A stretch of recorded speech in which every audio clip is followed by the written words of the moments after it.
Voici les caméras qui ont capté vos allées et venues entre le 21 janvier et le 31 mars, aux abords et dans les boutiques des 3 détaillants qui ont participé à cette expérience à Place Sainte-Foy. Tristan, La Vie en rose et la lunetterie Bon Look. Il y a 19 caméras, donc la caméra fait son ouvrage, elle prend l'image et puis à partir de là, de l'image, on extrait de l'information démographique et puis on purge le feed vidéo. Ce qui veut dire qu'au bout du compte, tout ce qui est retenu, c'est de l'information anonyme.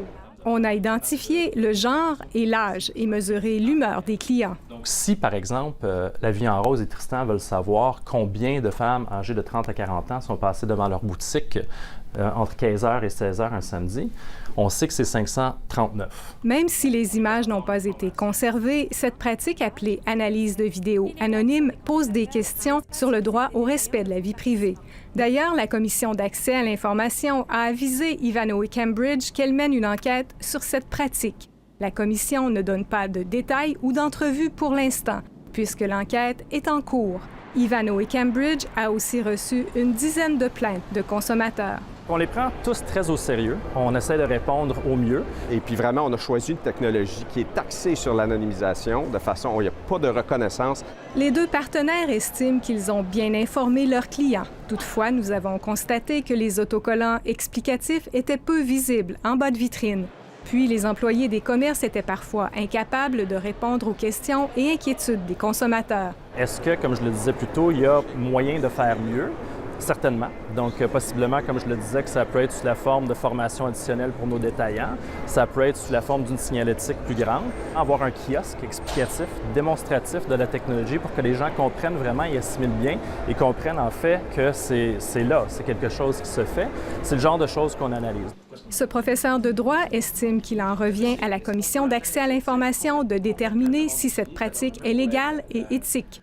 Actuellement, la loi sur la protection de la vie privée permet la captation d'images par des caméras de surveillance uniquement pour des questions de sécurité. Est-ce que ça, c'est une fin que la Commission d'accès à l'information va considérer comme étant légitime, sérieuse et urgente dans les circonstances? Est-ce qu'on a besoin de faire une captation d'images comme ça pour des fins d'expérience client ou de dresser des profils? Même si on n'identifie pas la personne, notre image, vu que ça peut nous permettre d'identifier la personne, ça reste un renseignement personnel. Est-ce que ce ne serait pas possible d'utiliser des moyens qui sont moins attentatoires à la vie privée? Par exemple, faire des sondages.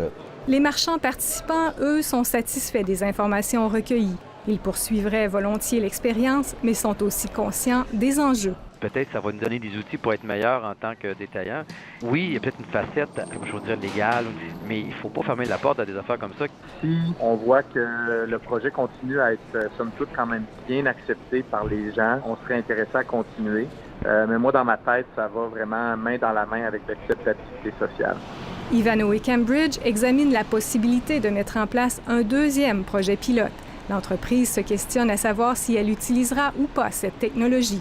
En bout de ligne, si l'expérience est concluante, cette pratique pourrait être utilisée dans ses autres centres commerciaux. Ici Guylaine Bussière, Radio-Canada, Québec.